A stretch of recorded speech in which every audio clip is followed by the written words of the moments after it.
السلام عليكم ورحمة الله وبركاته، اخواتنا وحبايبنا تاني سنة وعاملين ايه؟ يا رب تكونوا بخير. ازيكم يا شباب؟ ان شاء الله كده تكونوا ذاكرنا الدروس اللي فاتت وسمعنا الحصة الأولانية اللي نزلت لكم على اليوتيوب وكام تدريب كده أو كام سؤال اللي احنا حلينا عليه على الكتلة المولية.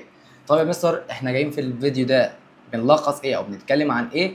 سريعا كده هتكلم معاك على محتوى الحصة كامل تاني مكمل في شكل تلخيصي، وهنقعد نحل مثال واثنين وثلاثة وأربعة ونقعد نحل تقريبا شوية تدريبات كده بحيث يبقى الحصة الأولى كاملة مكملة.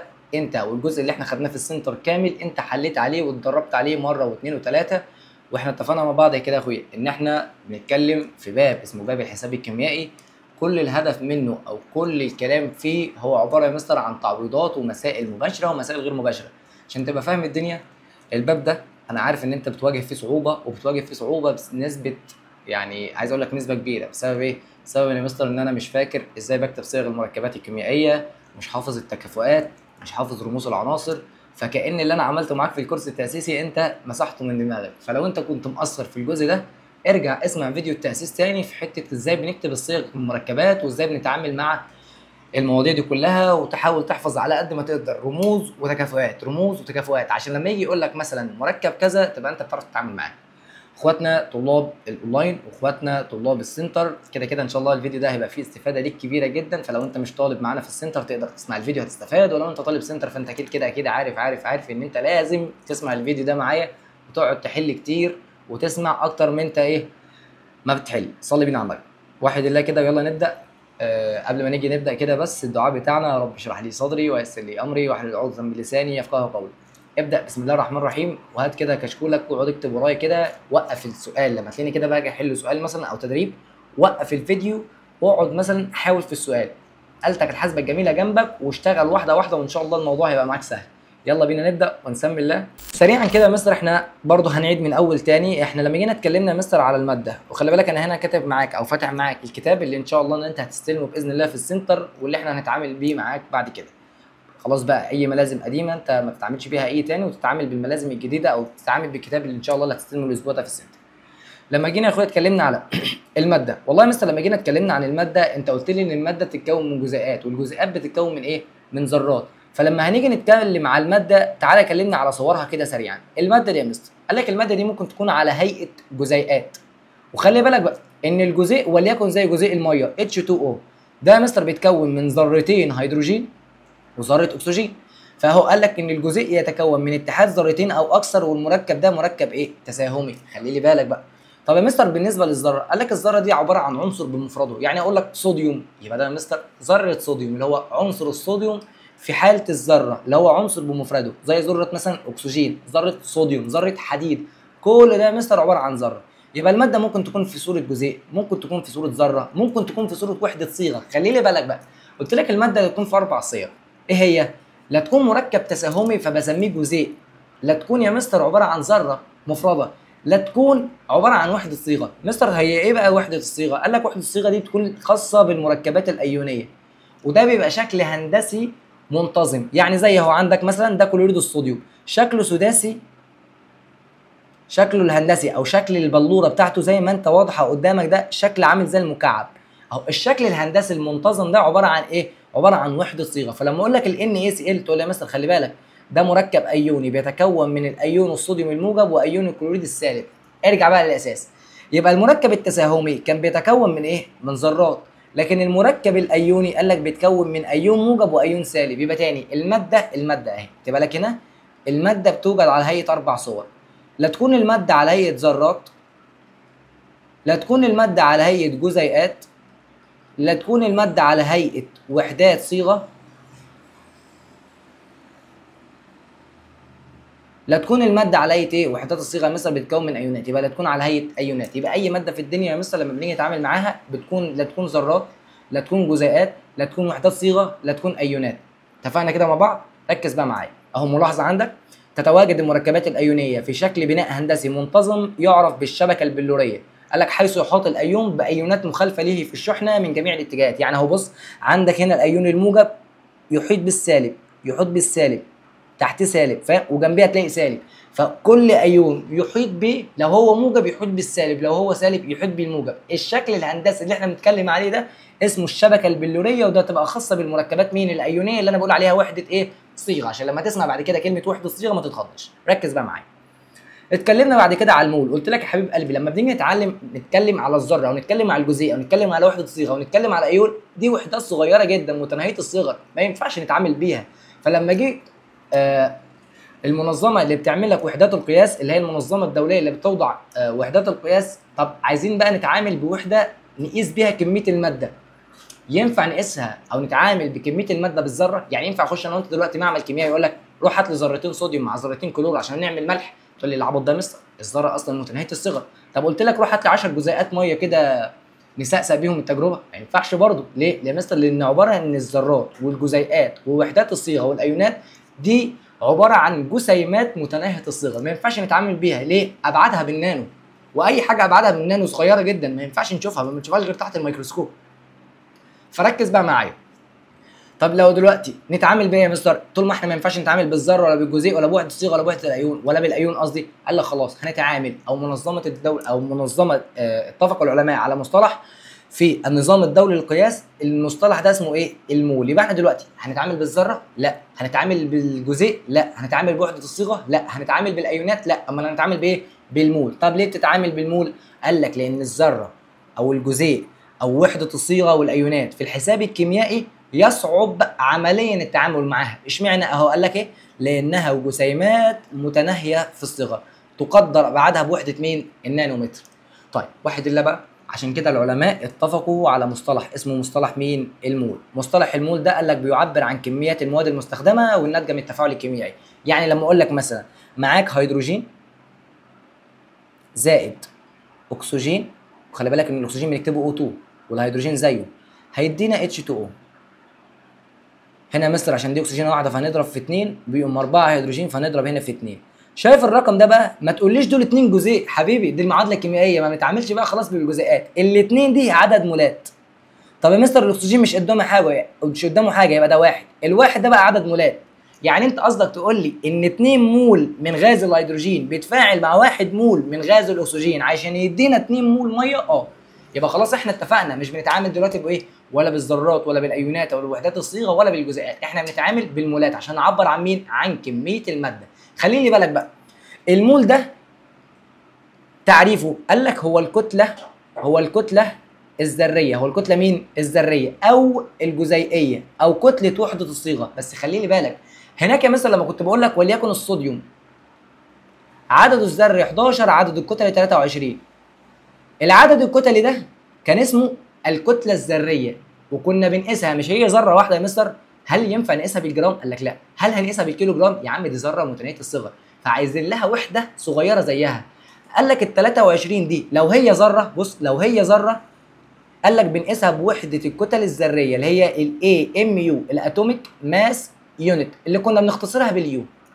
يبقى الذره كنا بنقيسها بوحده مين؟ الكتل الذريه. قال لك المول بقى احنا هنجيب مجموعه من الذرات، عدد ثابت من الذرات. يا مستر هو العدد ده كان كام؟ هناخد كمان شويه ان يا مستر لو انت معاك ذرات كتير عايز تجيب منهم 1 مول، قال لك العدد ده عدد ثابت يساوي ايه؟ قال لك بيساوي عدد افوجادرو. تعالى لي كده واحده واحده. ادي يا عمي معاك ذره صوديوم اهي، فين القلم؟ ذره صوديوم دي كده صوديوم معايا، لكن احنا مش هنجيب ذره صوديوم، احنا هنجيب مول صوديوم. يبقى ده كده دي ذره، لكن ده ايه؟ ده مول. قال لك المول عباره عن ذرات كتير. بص اقعد املي الكيس بتاعنا ده. ايه ما تزهقش كمل معايا. بص ذرات كتير، واضح يا مستر ان دي عدد ذرات كبير جدا جدا جدا، ضخم قوي.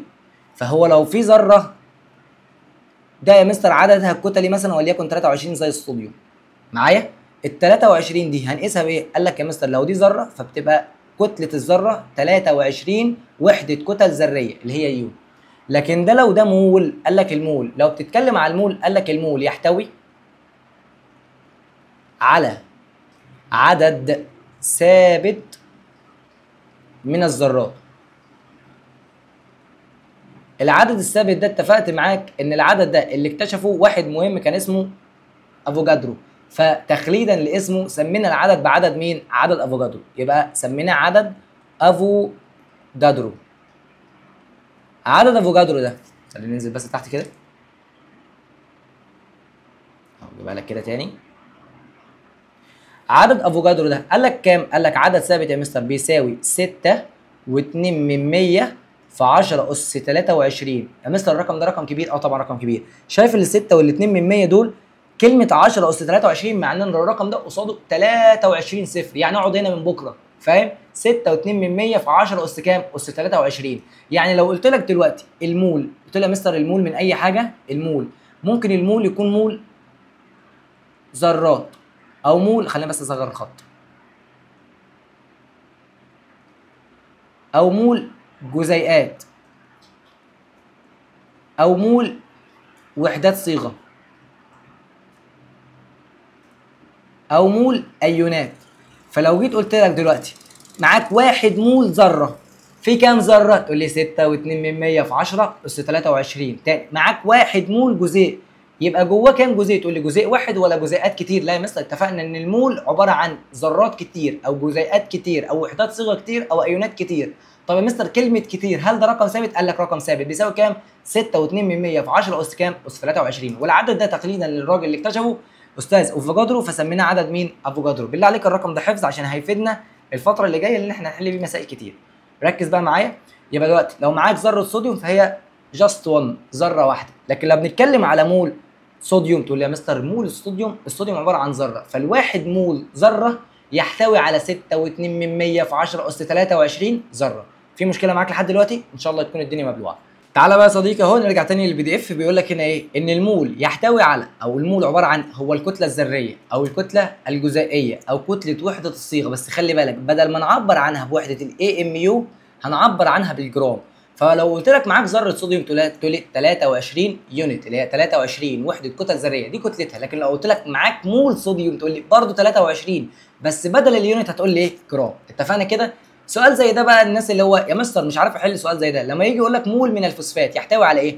مستر هو الفوسفات عباره عن كام ذره كالسيوم؟ او فوسفات الكالسيوم عباره عن كام ذره كالسيوم؟ 3 مول ذره كالسيوم. احنا اتفقنا ده 1 مول، فما بقولش 3 ذرات كالسيوم، الواحد مول يحتوي على مولات ذره. فركز هنا، لو ده 1 مول يا مستر اهو تاني نمسح دي، لو ده 1 مول من فوسفات الكالسيوم عندك كام كالسيوم؟ 3، يبقى 3 مول ذره كالسيوم.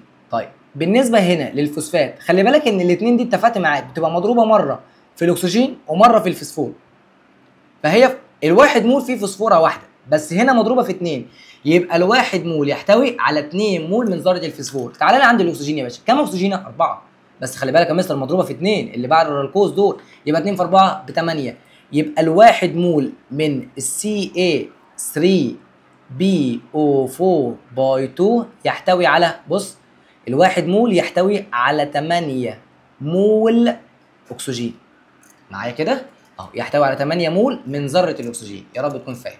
خلي بالك ان احنا برضو لما نيجي نتكلم على المول هنتكلم على المول، او في الحصه دي هنتكلم على المول وكتله الماده، وهنتكلم على المول وعدد افوجادرو. عدد افوجادرو اللي قلت لك عليه عدد ثابت من الجسيمات اللي هو 6.2 في 10 اس كام؟ 23. وطبعا ان شاء الله برضو في الدرس اللي جاي هنتكلم على المول وحجم الغاز، وهناخد برضو معاه حجم او عدد افوجادرو. احنا الحصه دي هنتكلم على المول وكتله المول، وهنتكلم على المول وهديك برضو شويه اجزاء في عدد افوجادرو. واحد الله بقى. تعالى اول حاجه نتكلم على المول وكتله مين؟ الماده. كل مستر الكلام ده خلصناه، بس تعالى واحده واحده. اهو قال لك اذا كانت الماده في صوره ذرات فان كتله الذره الواحده يطلق عليها الكتله مين؟ الذريه، وهي صغيره عشان كده بنقدرها بوحده الكتل الذريه اللي هي الاي ام يو اتوميك ماس يونت، واللي احنا بنختصرها بايه؟ بيونت. يعني عندك مثلا كتله ذره الكربون ادي عدد الكتل ب 12، فهقول ايه؟ لو دي ذره يبقى 12 اي ام يو، لكن لو ده 1 مول هقول 12 جرام اهي. لو ده 1 مول، 1 مول هيبقى ب 12 جرام لكل مول عشان دي كتله موليه. معايا بقى؟ ركز بقى معايا، صلي بينا على النبي. عندك مثلا كتله ذره الاكسجين ب 16 يونت اللي هي 16 اي ام يو. قال لك اما عند تقدير الكتله الذريه بوحده الجرام يطلق عليها مصطلح الكتله مين؟ الموليه، واللي احنا يا مستر بنديها وحده قياس جرام لكل ايه؟ مول. جرام لكل مول. يا رب تكون فاهمني لحد دلوقتي. فعندك مثلا اهو كتله ذره الكربون كانت ب 12 يونت، لكن كتله مول ذريه للكربون ب 12 جرام. الكتله الموليه الذريه للاكسجين ب 16 جرام. يا رب تبقى واخد بالك من الاختلاف. هنا العدد ثابت لكن الوحده هي اللي اتغيرت، هنا العدد ثابت لكن الوحده هي اتغيرت من ذره لمول او من جزيء لمول او من وحده صيغه لمول. خش على الكتله الجزيئيه والكتله الموليه. نخش بقى على الكتله الجزيئيه والكتله الموليه. قال لك اذا كانت الماده في صوره جزيئات فهذه الحاله تكون كتله الجزيء الواحد عباره عن مجموع كتل الذرات او الذريه للذرات المكونه لهذا الجزيء، ويطلق عليها الكتله الجزيئيه الجراميه او الكتله الموليه. مش فاهمك يا مستر. دلوقتي لو جينا اتكلمنا على ثاني اكسيد الكربون، ده جزيء ولا ذره؟ جزيء، يحتوي من ايه؟ يحتوي على ذره كربون وذرتين اكسجين. فلو جيت قلت لك احسب لي الكتله بتاعته، ينفع نقول عليها كتله ذريه؟ لا يا مستر، ده مش كتله، مش ذره، ده جزيء. فهقول لك ايه؟ طب لو عايز احسب كتله الجزيء، خلاص شوف هو بيتكون من ذرات ايه واجمع كتلهم يبقى معاك الكتله الجزيئيه. تاني، يبقى لو معاك جزيء عايز تعرف الكتله بتاعته، هل ينفع نقول ان الجزيء كتله ذريه؟ لا يا مستر، ده اسمها كتله جزيئيه نسبه ليه. طب يا مستر لو الجزيء ده بيتكون من 3 ذرات، يبقى احسب كتله كل ذره واجمعهم يبقى معايا كتله الجزيء. عشان كده تعريف الكتله الجزيئيه مجموع الكتل الذريه الجراميه للذرات المكونه للجزيء. يا رب تكون فاهمني. بعد كده لما خلصنا الكتله الجزيئيه تعالوا نخش على الكتله الموليه. اتفقنا بقى معاك يا اخويا. لما نيجي نتكلم على الكتله الموليه، عندك مثال مثلا اهو، بيقول لك تطبيق رقم 1، احسب كتله المول من الماء، واحسب كتله الموليه لنترات الصوديوم، واحسب الكتله الموليه لبلورات كبريتات النحاس المائيه. 3 امثله عندك، تعالى نحسب كل واحد فيهم. تعالى يا عم امسح لك الكلام ده ونتعامل مع بعض اهي. كبر كده بس، او خلينا نفتح لك صفحه ثانيه.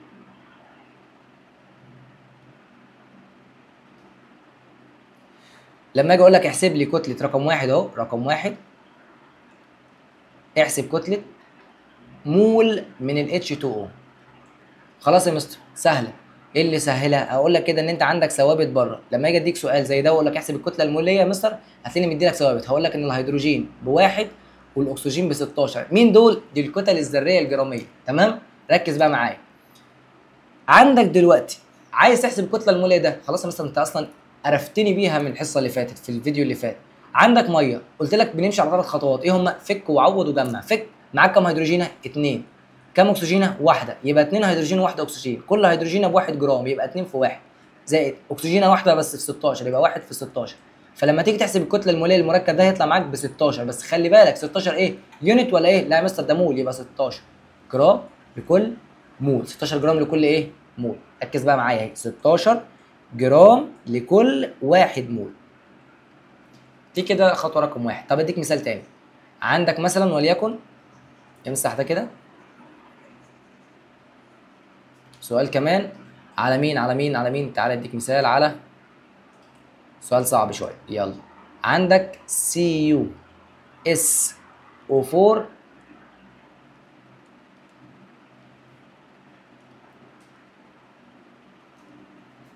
دوت 5 H2O. مين ده يا مستر؟ دي كبريتات النحاس اللي معاها ميه، فاسمها كبريتات النحاس المتهدرته. دي صيغتها. مستر برضو بمشي على الخطوات. هتديني ثوابت. مين؟ هقول لك ان النحاس خلي بالك ب 63.5. 63.5 دي كتلته. وعندك الهيدروجين ب1، وعندك الاكسجين ب16، وعندك الكبريت ب32. ففوق لي بقى، يلا فك. عندك كام ذره نحاس؟ 1، يبقى Cu. كام كبريته؟ 1، يبقى اس. كام اكسجين هنا؟ 4، يبقى 4 اكسجين. خلي بالك ان علامه الفي دي احنا بنعمل ايه بها؟ زائد. يعني معانا بص، ده بنحسب ده لوحده وده بنحسب ده لوحده، بس ما بينهم ما بنزلش الفي، بنزلها زائد.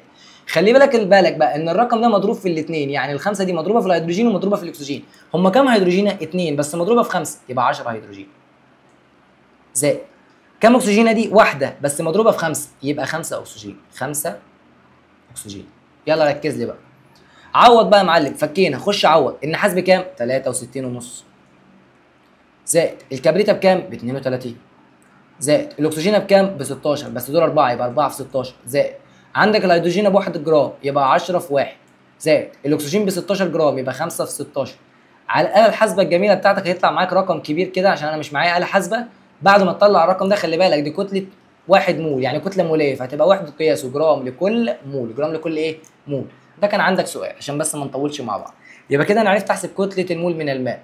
ايه اللي جاب اللون الابيض ده؟ ايه الخطوات اللي احنا ماشيين عليها؟ اهو يا مستر، كتله المول من الماء. الماء رمزه H2O، يعني ذرتين هيدروجين، كل يا مستر هيدروجين ب1 جرام، زائد ذره اكسجين ب 16، فالناتج بقى 18 جرام لكل مول. عندك مثلا مثال، احسب الكتله الموليه لمركب نترات الصوديوم. لازم اكون بعرف اكتب الصوديوم ان ايه، نترات NO3، ده احادي وده احادي معايا اهو، عباره عن ذره صوديوم، ذره نيتروجين، 3 ذرات اكسجين. يلا ذره الصوديوم بكام؟ 23، يبقى 1 في 23 زائد ذره نيتروجين ب 14، يبقى 1 في 14 زائد 3 ذرات اكسجين ف3 في 16. على الاله الحاسبه الجميله بتاعتك الرقم طلع ب 85، بس دي كتله موليه فيبقى 85 جرام لكل مول. يا رب تكون كده مستفيد بالله عليك. يا والله العظيم بنتعب معاك في الفيديوهات دي لدرجه ان انت تبقى طالع كده من الحصه فاهم الدنيا، طالع معاك متابعك معاك في السنتر ومتابعك اونلاين. ف يا رب يا رب يا رب تكون انت بتذاكر. اهم حاجه ان انت تكون بتذاكر. الدنيا صعبه فمحتاجين نذاكر. كل ما الدنيا تلاقيها صعبه عليك ذاكر اكتر، طبيعي معلش، انت وظيفتك دلوقتي طالب، فما عندكش اي حل غير ان انت تذاكر. هتقعد تقول يا مستر المواد صعبه والكيمياء صعبه ورجعينه للعلوم المتكامله وتقعد تبكي زي العيال الصغيره. اكبر بقى، اكبر، انت كبرت، انت خلاص فاضل لك كام شهر تبقى في ثالثه ثانوي، فعليك مسؤوليه. مسؤوليه ايه يا مستر؟ لسه عيل. مسؤوليتك ان انت تفرح ابوك وامك، مسؤوليتك ان انت تسعى. ربنا قال ايه؟ لازم نسعى، النتيجه دي بتاعته بقى. فما تقلقش ان انت معلش ضعيف. يا مستر انا ضعيف في البدايه، مستر انا قلقان، يا مستر انا العلوم المتكامله طلعت منها بعد كده دخلت على كيمياء وفيزياء حسيت ان المواد بتديني على وشي. طبيعي، طبيعي جدا والله. ما تقلقش على، يعني عارف انت امتى تقلق؟ انت تقلق لو سبت، معلش، سبت القلم وسبت الشنطه وسبت الرحله وجريت. لكن طول ما انت بتاخد على وشك وانا بديك على وشك والمواد بتديك على وشك، انت وانت بتعافر هتوصل، ما بتعافرش هتركن. اركن مع الذين ركنوا بقى. ففوق لنفسك بالله عليك، ومش هقعد كل شويه اقول لك موضوع الاستماته في السنتر او الطلبه اللي بشوفها ميته كده، تحس ان انا جاي قرافه او انا مثلا جاي عزا.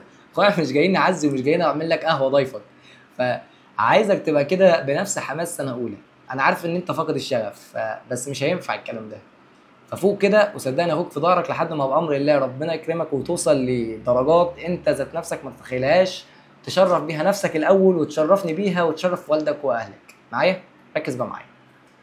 ادي كمان عندك حسبنا الكتله الموليه للبلورات كبريتات النحاس المائيه او كبريتات النحاس المتهدرته، مشينا على الخطوات طلع الرقم ب 249.5 جرام لكل مول. كده احنا الحمد لله خدنا 3 تطبيقات. تعالى بينا نكمل. تعالى بعد كده يا حبيب قلبي بيقول لك ايه سؤال، تختلف كتله المول من الماده الاخرى. والله يا ريتك السؤال ده، يعني قعدت في السؤال ده اقعد اتكلم معاك فيه كتير. ليه يا مستر كتله المول من الماده الاخرى بتختلف؟ بالعقل والله. قال لك رقم 1 بسبب اختلاف نوع الذرات، رقم 2 بسبب اختلاف عدد الذرات، رقم 3 بسبب اختلاف الحالة الفيزيائية. مستر مش فاهمك، هفهمك دلوقتي. هل كتلة المول بتاعة الكلوريد الصوديوم نفس كتلة المول بتاعة غاز النشادر؟ أكيد لأ. ده يا مستر عبارة عن ذرة ده عبارة عن ذرة صوديوم وده ذرة كلور، لكن ده عبارة عن ذرة نيتروجين وثلاث ذرات هيدروجين، فالذرات هنا مختلفة، فأكيد الكتلة المولية هتبقى مختلفة. طب بالنسبه لعدد الذرات، هو الاكسجين رمزه ايه؟ غاز الاكسجين يا مستر رمزه O2. طب غاز الاوزون O3. هل لما تيجي تحسب الكتله الموليه بتاعت ده هتبقى نفس الكتله الموليه بتاعت ده؟ طبعا لا، الاكسجين ب 16، هنا هتبقى الكتله الموليه بتاعت 2 في 16، لكن هنا هتبقى كام؟ 3 في 16. فاكيد الكتله الموليه هنا غير الكتله الموليه هنا. طب ايه موضوع الحاله الفيزيائيه؟ تعال افكرك بحاجه مهمه. الفسفور وهو في الحاله الصلبه كان عباره عن ذره فسفور بي واحده، لكن هو في الحاله البخاريه كان بي 4. فسفور في الحاله البخاريه بي 4. عندك الكبريت في الحاله الذريه او في الحاله الصلبه انا اسف عباره عن ذره كبريت اس، لكن في الحاله البخاريه يعني حولناها البخار عباره عن اس 8 اس 8، يعني 8 ذرات كبريت. فاكيد لما تيجي تحسب الذره او الكتله الموليه هنا الفسفور ب 31، فهتبقى 1 في 31. ده الكتله الموليه بتاعت ذره فسفور او الكتله الموليه بتاع 1 مول فسفور في الحاله الصلبه، لكن الواحد مول ابخره فسفور هتبقى 4 في 31. فاكيد الرقم ده غير الرقم ده. نفس الفكره هنا، الكبريت ب 32، فالواحد مول كبريت ب 32 جرام معايا لكل مول. لكن هنا الواحد مول لابخره الكبريت يا مستر هتبقى 8 في 32، هيطلع برقم جرام لكل مول. فاكيد الحاله الفيزيائيه برضه بتغير في الكتله مين؟ الموليه. يبقى علل اختلاف كتله المول من الماده الاخرى، قال لك لاختلاف المواد عن بعضها في التركيب الجزيئي، وبالتالي اختلاف في الكتله الجزيئيه الجراميه اللي هي الكتله الموليه. مين هما؟ 3 حاجات: نوع الذرات، عدد الذرات، والحاله مين؟ الفيزيائيه. بالله عليك ما تنسى دول. الفسفور بي 4 والثانيه اس 8 اللي هي الكبريت. عندك الفسفور بي 4 والكبريتة التانية اس 8. معايا؟ يا رب تكون فاهم. حبيب قلبي بعد كده دخلنا على حساب عدد المولات. اتفقنا معاك مع بعض، قلت لك لو المول ده 10 جرام، طب لو معاك 100 جرام يبقى كام مول؟ يا مستر سهله، ما هو لو المول 10 جرام يبقى اكيد ال 100 جرام دول 10 مول. زي ما اقول لك مثلا كده قميص ب 100 جنيه، طب لو معاك دسته يبقى مستر الدسته دي 12 قميص، هو الدسته من حاجه يعني 12، ف 12 في 100 بكام؟ ب 1000 ومثلا ب 200. معايا؟ فهي نفس الفكره، لو قلت لك المول 10 جرام يبقى ال 10 مول 100 جرام. طب لو قلت لك ال 100 جرام كام مول؟ هتقول لي يا مستر سهله، كتله كليه معايا على الكتله الموليه هتديني عدد المولات. تاني، الكتله على الكتله الموليه هتديني عدد مولات. تعالى يا عم من هنا بقى اطلع لك ايه؟ قانون بقول لك بيه ان عدد المولات بيساوي، شد شرطة كسر، كتلة على كتلة مولية. خلي بالك بقى الفرق ما بين الكتلة دي والكتلة دي، حبيب قلبي الكتلة دي انا بديها لك في السؤال، لكن الكتلة المولية دي انت بتخش تحسبها، واتعودنا نحسبها ازاي. فعايزين نعمل الموضوع ده في مثلث. خلاص يا مستر، ما يبقى عدد المولات هيساوي كتلة على كتلة مولية. تاني، كتلة على كتلة مولية. خلي بالك ان الكتلة المولية مقدارها بوحدة جرام لكل مول، لكن يا مستر عدد المولات وحدتها ايه؟ مول. الكتلة بقى جرام، يبقى الكتلة جرام، كتلة مولية جرام لكل مول، والمول عدد المولات قصدي بالمول. تعال اديك مثال، بيقول لك هنا ايه؟ احسب عدد مولات ذرات الكربون في عينة منه كتلتها 144. يبقى دي يا حبيب قلبي كتلة ولا كتلة مولية؟ انا بقول لك دي كتلة اهي، بص بقول لك كتلتها يبقى دي الكتلة. كده معاك الكتله. طب انت عايز مين؟ عدد المولات. خلي بالك لان انا قلت لك ان المسائل دي لا تكون مباشره لا تكون غير مباشره. واحد الله يا حبيبي. مباشره يا مستر لو انا بديك ماده واحده، يعني انا لو بقول لك احسب كتله الكربون وسكت، دي ماده واحده يا مستر يبقى مساله مباشره. طب لو غير مباشره، لو مادتين او اكثر، يبقى اعرف المساله انها مباشره او غير مباشره على حسب الماده. فلو ماده واحده يا مستر بخش اتعامل بالمثلث. طب لو مادتين او اكثر، قال لك احنا بنتعامل بطريقه المقص زي ما علمتك. مستر انا ما باخدش معاك في السنتر، ممكن تعلمني؟ اعلمك. ركز بقى معايا، هنبدا بالمسائل المباشره بعد كده نخش على المسائل غير مين؟ غير المباشره. واحد الله. عندك تطبيق هنا مثلا بيقول لك ايه؟ تعالى امسح لك ده مثلا هات لون ابيض كده. بتكلم معاك بقول لك احسب عدد مين؟ احسب عدد المولات. يبقى انا عايز عدد المولات. خلاص يا مستر اكتب القانون بتاعه. عدد المولات بيساوي ايه؟ عدد المولات بيساوي كتله على كتله موليه. تاني، عدد المولات بيساوي كتله على كتله موليه. معاك الكتله؟ معايا الكتله. معايا فين الكتله؟ اهي يا عم، انا بقول لك كتلته ب 144. فوق بقى معايا يبقى 144 على الكتله مين؟ على الكتله الموليه دي. خش احسبها. بقول لك عدد مولات ذرات الكربون. خلاص يا مستر الكربون، يبقى الكتله الموليه بتاعت الكربون ما هو مديها لي اهو، كتله المول منه ب 12. يبقى 144 على 12 الاجابه عندك هتطلع ب 12. 12 ايه؟ مش دي عدد مولات؟ يبقى 12 مول. صعبه؟ والله يا مستر ما صعبه، دي مساله اصلا مباشره، تعويض مباشر. في مشكله معاك؟ تعال نخش على مساله كمان. تعالى يا حبيب قلبي بعد كده نخش على المسائل المباشره. هنا بيقول لك سؤالين، احسب عدد مولات غاز النشادر في عينه منه كتلتها 68 جرام. حبيب قلبي انا بقول لك ايه؟ احسب. خلينا بس اغير لك اللون كده. يا مسهل الحال يا رب، رب صبحنا وربحنا.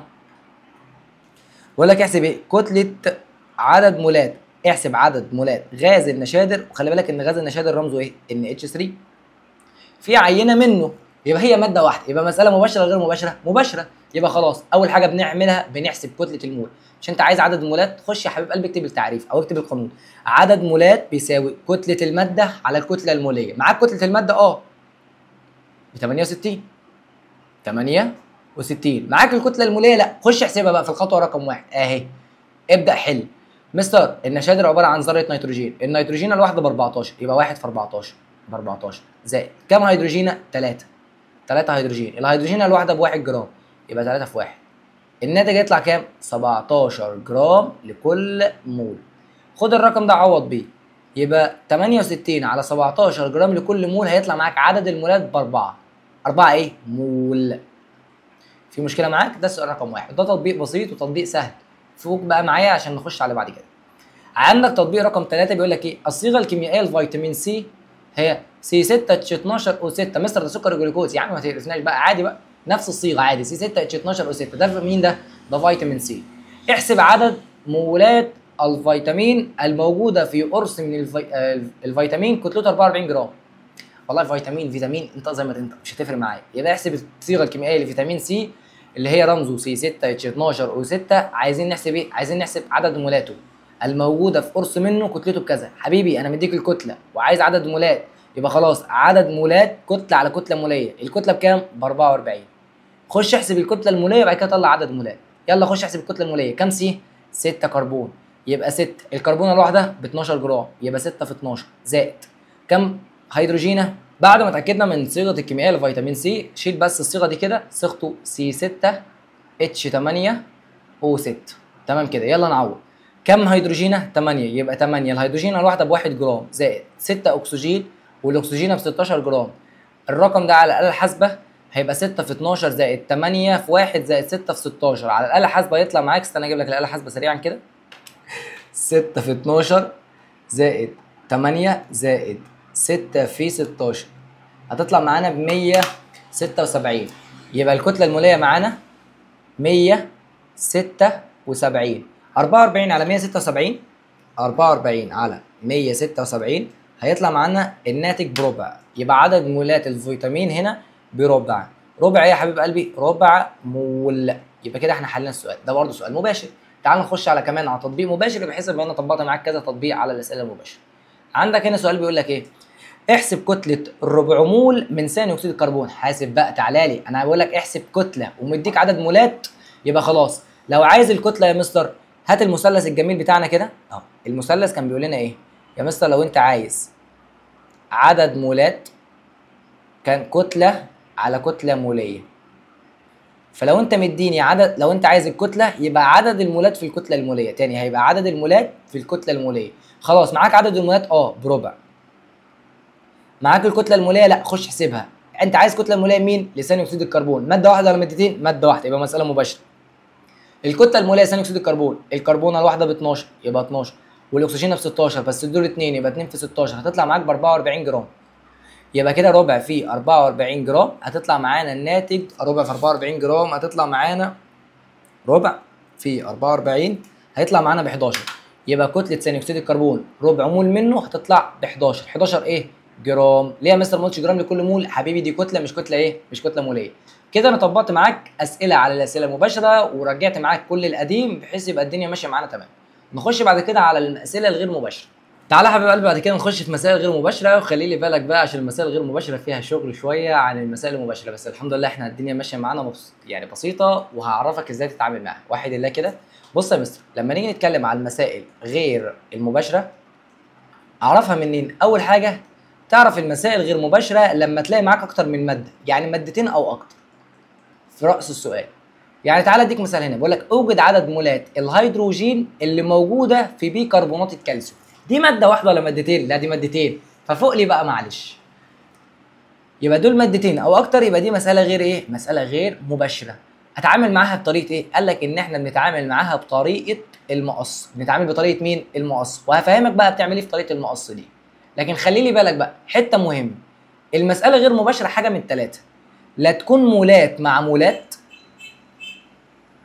يبقى انت بتعمل علاقه او بتعمل مقص مولات مع مولات، او كتله مع كتله، او شقلب بقى مولات مع كتله. يبقى هي حاجه من ايه؟ حاجه من الثلاثه: مولات مع مولات، او كتله مع كتله، او مولات مع كتله. يا رب يكون واصله لك ورب يكون فاهم. ده كان الشرح سريعا كده.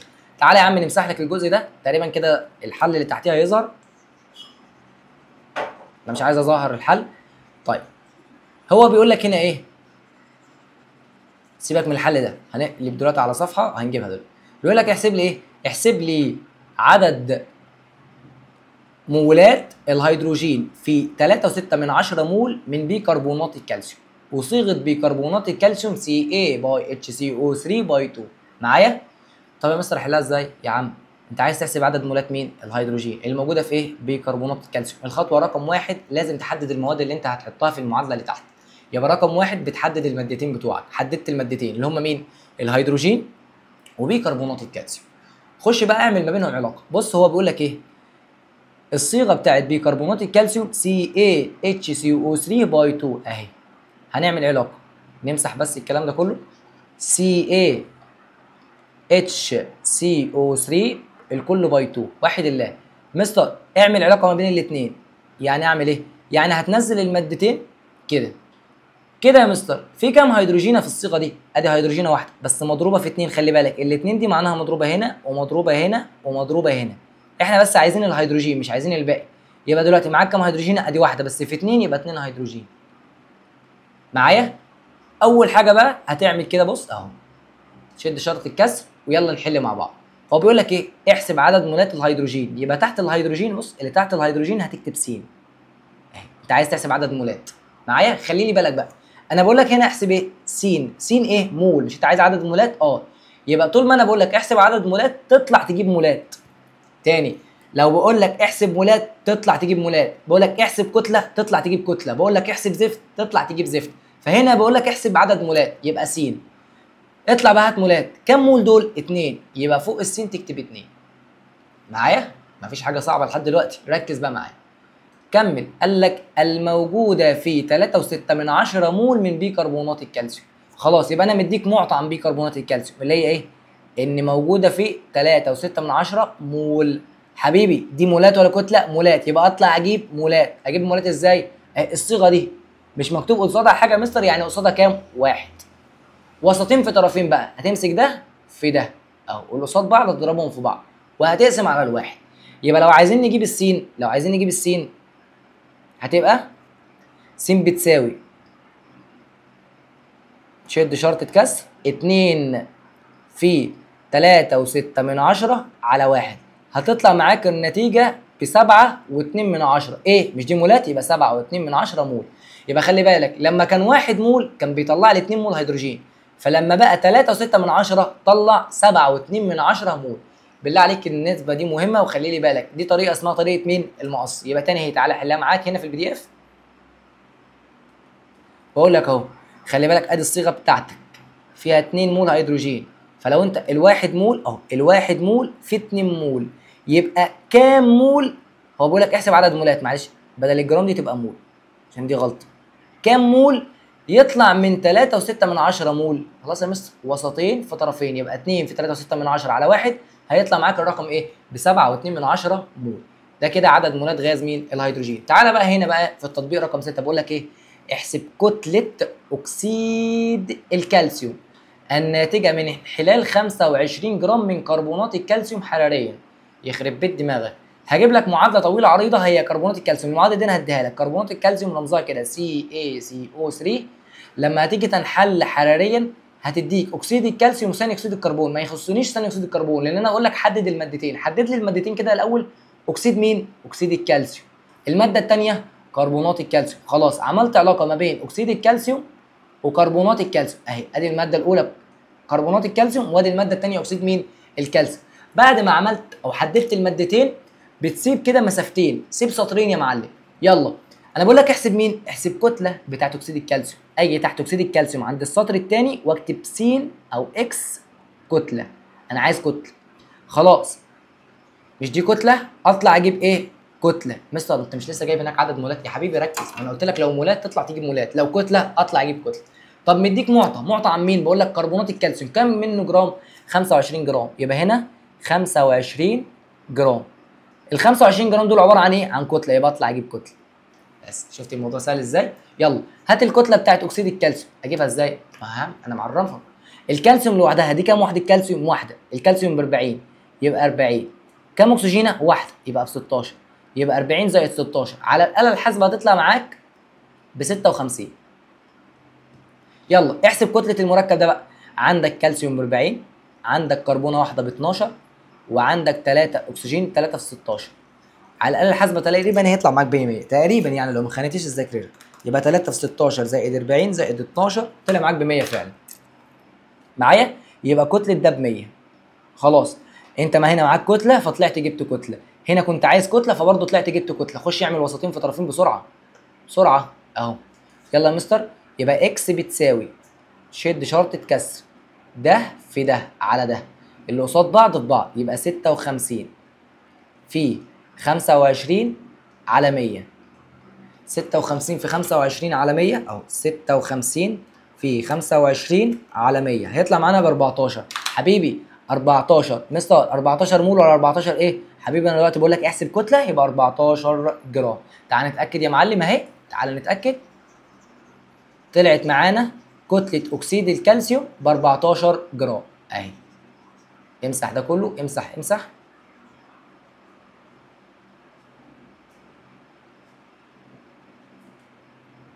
اهو بقول لك هنا ادي المعادله يا معلم اللي اديتها لك. مستر دي 3 مواد حبيبي، حدد المادتين حددتهم، اكسيد الكالسيوم وكربونات الكالسيوم. خلاص شد علامه على دي، شد علامه على دي، يبقى اعتبر دي مش موجوده معانا. هتعمل ما بينهم علاقه. لما تيجي تعمل علاقه كنا بنسيب عندك سطرين، كنا بنبدا من عندك من السطر اللي تحت.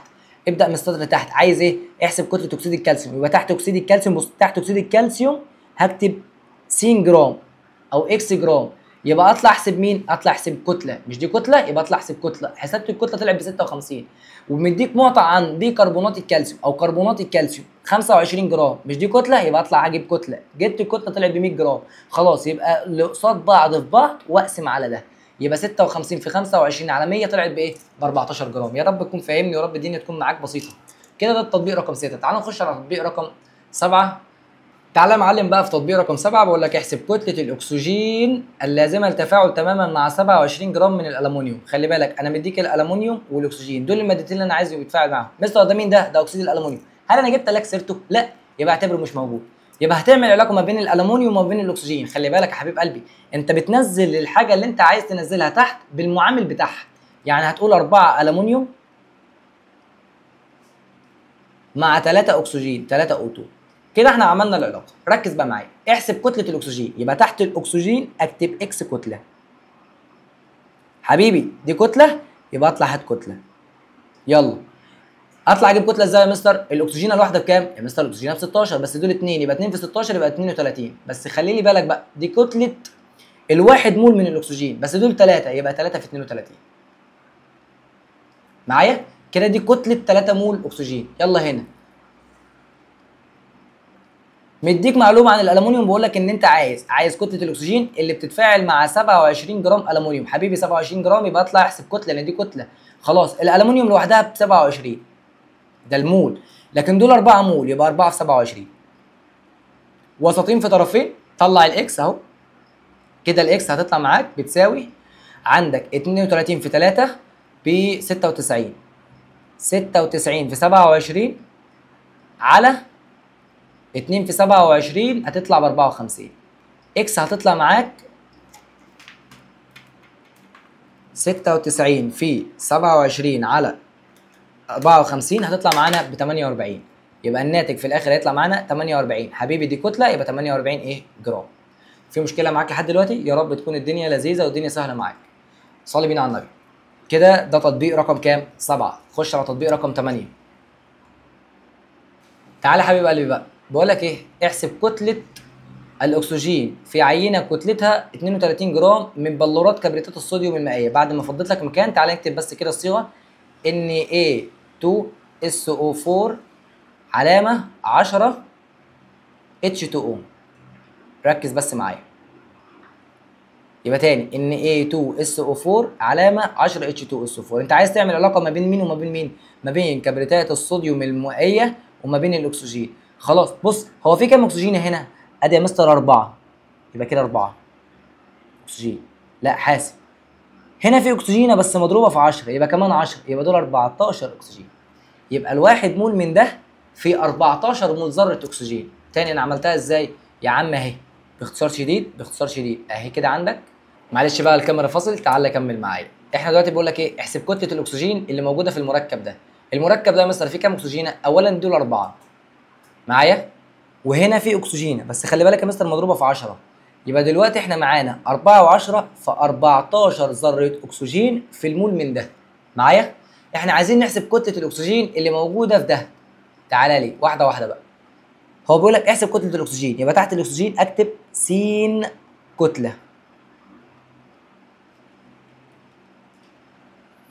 يبقى اطلع اجيب مين؟ اطلع اجيب كتله. الاكسجين الواحده ب 16 بس دول 14 يبقى 4 في 16. 4 في 16 14 في 16 14 في 16 هتطلع معانا ب 224. تمام. يلا مديك عينه او مديك معلومه عن مين؟ على بلورات الكبريتات الصوديوم المائيه اللي هي كام جرام؟ 32 جرام. خلاص دي ايه؟ دي كتله. يبقى اطلع اجيب مين؟ اطلع اجيب كتله. يا مستر هطلع اجيب كتله ده كله؟ اه هتطلع تجيب كتله كل ده كله. عندك كام صوديوم؟ 2 صوديوم، يبقى 2 في 23 مديها لك. او عموما انا حاسب لك، بص بقول لك ان ال Na2SO4 ب 142 يبقى كل دي ب 142. والمول واحد من الميه ب 18 بس دول 10. يبقى خلاص دي كده يا مستر هنشيلها ونحط 142 زائد 10 في 18 بتوع الميه، يعني 142 زائد 10 في 18 اللي هم ب 180 هتطلع معانا ب 300 كام؟ 322. يبقى يا حبيب قلبي كده ال 322 بتديك 224. يبقى لما تبقى 32 ال 322 بتديك 224، يبقى لما 32 و2 من 10 تديك كام؟ يبقى س هتساوي، شد شرطة كسر، س هتساوي 224 في 32 و2 من 10 على 322. على فكرة هتساوي تقريبا معاك ب 22 و4 من 10، دي كتلة يبقى جرام. تعالى بس نتأكد، هتساوي معانا 244 في 32 و2 من 10 على 322 هتساوي معانا زي ما قلت لك 24. 24 4 لا مش 24، هي في غلطة عندنا في الحاسبة. هتساوي معانا زي ما انا كتبت لك كده 22 و4 من 10. كده انا حسبت لك كتله مين؟ حسبت لك كتله الاكسجين. يا رب كده يكون السؤال مهضوم. على فكره الاسئله كلها يعتبر فكره واحده، قلت لك عشان بس ضغط الشغل فتلاقيني مثلا طولت معاك في السؤال شويه. ف عيد السؤال مره كمان عشان تفهم السؤال. السؤال سهل والله، ما الا ان احنا بنكرر نفس الافكار، بس مره احسب لك كتله مع كتله ومره احسب لك عدد مولات مع عدد مولات.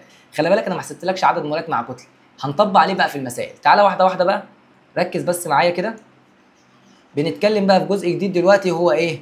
المول وعدد افوجادرو. مستر لسه ما وصلناش ليه في السنتر، تعالى بس كده نبص عليه بصه. يلا يا حبيب قلبي بعد كده على جزء بسيط يعتبر هو لسه بنطقه معاك او بنشرحه معاك لاول مره، هنبدا بيه ان شاء الله في السنتر الحصه الجايه. يبقى احنا بامر الله محتوى السنتر الحصه الجايه هنتكلم على المول وعدد افوجادرو وهنتكلم على حجم الغاز. فوق بقى معايا واحده واحده وركز لي. هنتكلم على مين؟ هنتكلم على المول وعدد افوجادرو.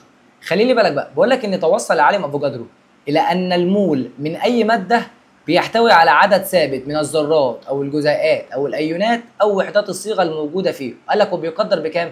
ب 6.2 في 10 اس 23، وده اسمه عدد مين؟ افوجادرو اللي انا شرحته لك اول الحصه. يبقى تاني، يعني عدد افوجادرو هو عدد الذرات او الجزيئات او الايونات او وحدات الصيغه او الجسيمات التي توجد في مول واحد من الماده، وهو يساوي كام؟ 6.2 في 10 اس 23. يعني لو قلت لك مول ذره في كام ذره؟ تقول لي 6.2 في 10 اس 23 ذره. مول ايون في كام ايون؟ 6.2 في 10 اس 23 ايون. المول جزيء في كام جزيء؟ 6.2 في 10 اس 23 جزيء. ونفس الكلام على واحد مول وحده صيغه برضه في 6.2 في 10 اس 23 وحده صيغه. طبعا المول في مستر ايونات او ذرات او جزيئات او وحدات صيغه كبيره جدا، والرقم ده رقم ثابت اسمه رقم افوجادرو تخليدا للعالم اللي اكتشفه اللي هو عدد مين؟ العالم افوجادرو. يبقى ده عدد افوجادرو اللي احنا اتكلمنا عليه، وده كان حته هنبدا بيها بامرك يا رب الاسبوع ده في كل السناتر، هو وحجم الغاز. تعالى بقى نخش في حل ونخش في مسائل في الواجب. ان شاء الله ال 13 14 سؤال دول هيبقى المفروض ان هم عليك تحلهم، انا هحلهم معاك برضو بحيث ان انت تدرب ايدك وتعرف الافكار، بحيث لو سمعت الفيديو فادي يا عم كمان معاك الواجب هتحله، تبقى استفدت وعرفت الاختيارات بتاعتك وعرفت تحل.